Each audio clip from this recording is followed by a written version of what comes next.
नमस्कार। सनातन संस्था और हिंदू जनजागृति समिति द्वारा आयोजित नामजप सत्संग इस विशेष कार्यक्रम में मैं श्रीमती शिप्रा जुवेकर आप सभी का पुनः हार्दिक स्वागत करती हूँ।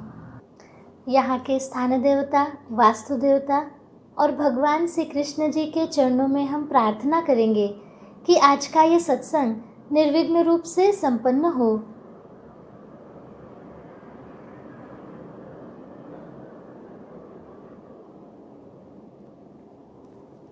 कल के सत्संग में हमने पूजा के उपकरणों की रचना का प्रथम स्तर विस्तृत रूप से समझ लिया। आज हम पूजा के उपकरणों की रचना का अगला स्तर विस्तार से समझ कर लेंगे। इस विषय में सनातन संस्था के धर्म प्रचारक संत सद्गुरु नंदकुमार जादव जी हमारा मार्गदर्शन करेंगे। अब मैं सनातन संस्था के धर्म प्रचारक संत सद्गुरु नंदकुमार जादव जी से प्रार्थना करती हूँ कि हमारा वे मार्गदर्शन करें। जी, मैं भगवान श्री कृष्ण जी के चरणों में वंदन करता हूँ। आपसे भी अनुरोध है कि आप अपने इष्ट देवता, उपास्य देवता अथवा कुल देवता से प्रार्थना करें कि आज का ये कार्यक्रम हम निर्विघ्न रूप से सुन पाएं। देवता पूजन में उपकरणों की संरचना के विषय में हम देख रहे हैं। आज अगले स्तर की रचना के विषय में हम समझ कर लेंगे। पहला प्रश्न है, पूजा की थाली के मध्य भाग में अक्षत अर्थात अखंडित चावल रखते हैं। सद्गुरु जादव जी, ये चावल अखंडित क्यों होने चाहिए? जी, अक्षत के लिए अखंडित चावल क्यों आवश्यक है, इसके महत्व बताने वाले कुछ सूत्र में बताता हूँ। जी, पहला सूत्र बताता हूँ। अक्षत सर्वसमावेशक होता है। अक्षत में श्री शिव, श्री शक्ति, श्री राम, श्री कृष्ण एवं श्री गणेश, इन 5 प्रधान देवताओं की तत्व तरंगे आकृष्ट होती हैं। अक्षत थाली का केंद्र बिंदु है। इन देवताओं की तत्व तरंगों को आवश्यकता के अनुसार थाली में रखी अन्य सामग्री की ओर प्रक्षेपित करने का कार्य अक्षत करता है। दूसरा सूत्र है, किसी भी वस्तु को भंग करना तामसिक वृत्ति का दर्शक है। धार्मिक विधियों में ऐसी कृति का निषेध किया गया है। पूजा में अक्षत के लिए अखंड चावल न लेकर यदि खंडित चावल का उपयोग किया गया तो उसमें ब्रह्मांड के उच्च देवताओं का तत्व आकृष्ट करने की क्षमता अपने आप ही घट जाती है। इस कारण पूजक को देवता के उच्च तत्व का लाभ मिलने की मात्रा भी कम हो जाती है। परिणाम स्वरूप पूजक पर देवता की कृपा दृष्टि भी उतनी नहीं होती है। यही कारण है कि पूजा में खंडित लयदर्शक चावल का प्रयोग ना करें। अक्षत के लिए अखंडित चावल का प्रयोग अधिक उचित होता है। तीसरा सूत्र है, देवता को अक्षत चढ़ाने पर देवता की शक्ति से अक्षत में अच्छी शक्ति, अच्छे स्पंदन निर्माण होते हैं। यदि कोई वस्तु खंडित हो अथवा कटी हुई हो तो उसमें ब्रह्मांड की कष्टदायक तरंगे आकर्षित करने की क्षमता बढ़ जाती है। इन तरंगों के कारण वो वस्तु रजतम कणों से संचारित हो जाती है। उससे प्रक्षेपित तरंगों के कारण जीव को अनिष्ट शक्तियों के कष्ट की अथवा जीव के शरीर में किसी अनिष्ट शक्ति के संचार की संभावना रहती है। इस कारण हिंदू धर्म में किसी भी वस्तु का अखंडित होना अत्यधिक महत्व रखता है। चौथा सूत्र है, देवता को अक्षत चढ़ाने पर देवता की शक्ति से अक्षत में अच्छी शक्ति, अच्छी तरंगें निर्माण होती हैं। जैसे समान कंपन संख्या वाले दो तानपुरों के दो तारों में एक को छेड़ने अथवा नाद उत्पन्न करने पर दूसरी तार से भी समान नाद उत्पन्न होने लगता है। उसी प्रकार भावपूर्ण और शास्त्रानुसार पूजा करने पर जब देवता की शक्ति के स्पंदन अक्षत में निर्माण होते हैं तो घर के चावल के भंडार में भी वैसे ही स्पंदन उत्पन्न हो जाते हैं। शक्ति से आवेशित इस चावल को हम वर्षभर प्रसाद के रूप में ग्रहण कर सकते हैं। इसलिए अक्षत के लिए अखंडित चावल उपयोग में लाने का महत्व ध्यान में आया होगा। जी, हमें अब पूजा के उपकरणों की संरचना के द्वितीय और तृतीय स्तर के बारे में बताएं। जी, कल के सत्संग में पहले स्तर के विषय में बताया है। जी, आपने पूछा है, इसलिए दूसरे और तीसरे स्तर के विषय में बताता हूँ। जी, पूजा के उपकरणों की संरचना का द्वितीय स्तर ये आप तत्व से संबंधित स्तर है। इस स्तर पर जल से संबंधित उपकरण होते हैं। इसमें कलश, जलपात्र और आचमनी अंतर्भूत होते हैं। जल निर्मल और शुद्ध होता है।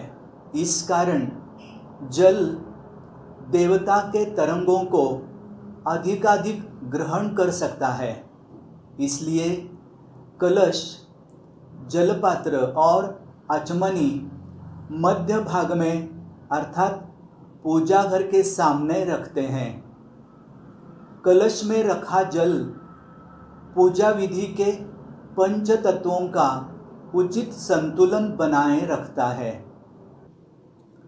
सामान्यतः मध्य में ताम्र पात्र रखकर उसमें बाईं ओर जल का कलश रखते हैं और दाहिनी ओर प्रत्यक्ष विधि में उपयुक्त जलपात्र, आचमनी आदि उपकरण रखते हैं। तृतीय स्तर में तेज तत्व से संबंधित उपकरण होते हैं। इसमें निरांजन और उद्बत्ती पूजक की दाहिनी ओर रखें। घी का दीप और कर्पूर आरती पूजक की बाईं ओर रखें। पूजक की दाहिनी ओर उद्बत्ती रखी जाती है। देवताओं में पंच तत्व होते हैं। उनमें से पृथ्वी तत्व से गंध प्रक्षेपित होती है। ये गंध अति सूक्ष्म होने के कारण सामान्य व्यक्ति उसे ग्रहण नहीं कर सकता। उद्बत्ती अर्थात अगरबत्ती में देवताओं से प्रक्षेपित सूक्ष्म गंध ग्रहण करने की क्षमता होती है। इसलिए उद्बत्ती जलाने से उसकी सुगंध के साथ साथ देवताओं की सूक्ष्म गंध भी प्रक्षेपित होती है। उदाहरण के लिए चंदन की उद्बत्ती जलाने से उद्बत्ती की सुगंध के साथ देवताओं से उद्बत्ती में आकृष्ट हुई चंदन की सूक्ष्म गंध भी प्रक्षेपित होती है। पूजा के उपकरणों की संरचना का द्वितीय और तृतीय स्तर का विषय समझ में आया होगा, ऐसी मैं आशा करता हूँ। जी, ये विषय अच्छे से समझ में आया। अब कर्पूर आरती देवता की दाईं ओर क्यों रखें, ये भी हमें बताइए। जी, इसका भी कारण होता है, वो कारण बताता हूँ। जी। दाहिनी दिशा सूर्य नाड़ी का स्थान है। सूर्य नाड़ी कार्यरत होने से शक्ति जागृत होती है। देवता की दाहिनी दिशा में मारक तत्व होता है। मारक का अर्थ है जो अनिष्ट है, तमयुक्त है, उसका नाश करने वाला तत्व। कर्पूर आरती से मारक गंध तरंगे प्रक्षेपित होती है। इन गंध तरंगों से युक्त वायुमंडल की ओर ब्रह्मांड में विद्यमान शिव तत्व की तरंगे आकृष्ट होती हैं। इन तरंगों के कारण वातावरण में विद्यमान अनिष्ट और अशुद्धता का नाश होता है और वातावरण शुद्ध होता है। इससे पूजा के समय वातावरण चैतन्यमय बनता है। इसलिए कर्पूर आरती का स्थान देवता के दाईं ओर होता है। कर्पूर जलाने से निर्माण होने वाले उग्र गंध में शिवगणों को आकृष्ट करने की क्षमता अधिक होती है। शिवगणों के अस्तित्व से स्थान देवता और वास्तु देवता के आशीर्वाद प्राप्त करने में सहायता मिलती है। कर्पूर की सुगंध के कारण पूजक के शरीर में उसके श्वास के माध्यम से शिव तत्व प्रवेश करता है। शिव तत्व श्वसन मार्ग में विद्यमान काली शक्ति और काली वायु को नष्ट करता है। कर्पूर की सुगंध के कारण श्वसन संबंधी विकार कम होते हैं। इससे कर्पूर आरती देवता के दाईं ओर रखने का महत्व ध्यान में आता है।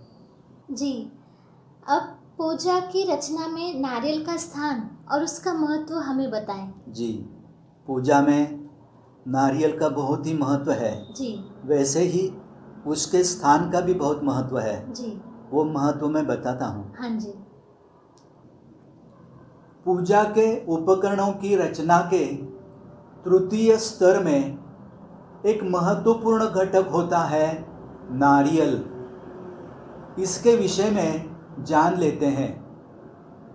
नारियल देवता के सामने मध्य में रखते हैं। नारियल की शिखा आकाश की दिशा की ओर रखनी चाहिए। विधिवत पूजा विधि के कारण ब्रह्मांड में विद्यमान श्री शिव, श्री दुर्गा, श्री गणपति, श्री राम और श्री कृष्ण, इन 5 देवताओं की तरंगे कार्यरत होती हैं और वे नारियल की शिखा की ओर आकृष्ट होती हैं। वही तरंगे नारियल की शिखा से आवश्यकता के अनुसार पुनः वातावरण में फव्वारे के समान प्रक्षेपित होती हैं, जो वातावरण को शुद्ध बनाने में सहायक होती हैं। इसलिए नारियल को सर्वाधिक शुभ फल अर्थात श्रीफल अर्थात सर्वाधिक सात्विकता प्रदान करने वाला फल कहते हैं। जी, अब हमें उपकरणों की संरचना के चौथे चरण के बारे में बताएं। जी, चौथे चरण के बारे में बताता हूँ। जी। पूजा के उपकरणों की संरचना का चौथा स्तर वायु तत्व से संबंधित है। इस स्तर में शंख और घंटी ये 2 उपकरण होते हैं। शंखनाद से देवता की मारक शक्ति कार्यरत होती है। इसलिए शंख पूजक की बाईं ओर रखते हैं। घंटी से देवता की तारक शक्ति कार्यरत होती है, इसलिए घंटी पूजक की दाहिनी ओर रखते हैं। बाह्य दिशा चंद्र नाड़ी का स्थान है। चंद्र नाड़ी कार्यरत होने से शीतलता मिलती है। आरती के समय मधुर नाद के लिए घंटी बजाते हैं। जी, पूजा के उपकरणों का 5वां स्तर ये किस तत्व से संबंधित है और उसमें कौन से उपकरण आते हैं? जी, ये भी बताता हूँ। जी, पूजा के उपकरणों की संरचना का 5वां स्तर आकाश तत्व से संबंधित है। इस स्तर में पूजा घर तथा उसके दोनों ओर समान लंबाई वाले दिवट अर्थात समई समाविष्ट हैं। पूजा घर अथवा पूजा स्थल के दोनों ओर समान लंबाई वाले दिवट तिल का तेल डालकर अखंड प्रज्वलित रखना चाहिए। घी की तुलना में तिल के तेल में रजोगुण अधिक होने के कारण इस तेल से देवता की क्रिया शक्ति कार्यरत होती है। दिवट देवता की चंद्र और सूर्य नाड़ी के प्रतीक के रूप में पूजा घर के दोनों ओर रखते हैं। देवता अधिकाधिक तेज तत्व से संबंधित होने के कारण उसके प्रतीक स्वरूप भी पूजा घर के दोनों ओर दिवट रखे जाते हैं। अब हम नामजप की प्रत्यक्ष कृति करेंगे। विज्ञान में तात्विक अर्थात थ्योरी के लिए अधिक अंक और प्रैक्टिकल अथवा कृति के लिए कम अंक होते हैं, लेकिन अध्यात्म में तात्विक भाग को केवल 2% ही महत्व होता है और प्रत्यक्ष कृति अर्थात साधना को 98% महत्व होता है। तो आइए हम भी इसका अनुभव लेने का प्रयास करते हैं। अब हम नामजप की प्रत्यक्ष कृति करेंगे। नामजप करते समय अधिकांशतः मन में विचार आते हैं। मन का आलंबन अर्थात मन किसी सूत्र पर एकाग्र करने से विचार कम होते हैं और मन की एकाग्रता शीघ्र साध्य होती है। आप भी नामजप करते समय भगवान श्री कृष्ण के छाया चित्र की ओर देखकर नामजप करते हैं तो नामजप अच्छा होगा। नामजप करते समय मन को कैसे लगा इसका निरीक्षण करने का प्रयास करें। और अब नामजप के संबंधी अधिक सूचनाएं श्रीमती क्षिप्रा जी हमें देंगी। जी, सद्गुरु जादव जी, आज भी देवता पूजन के उपकरणों की संरचना के विषय में हमें बहुत अनमोल जानकारी मिली। हम सभी आपके बहुत कृतज्ञ हैं। जी,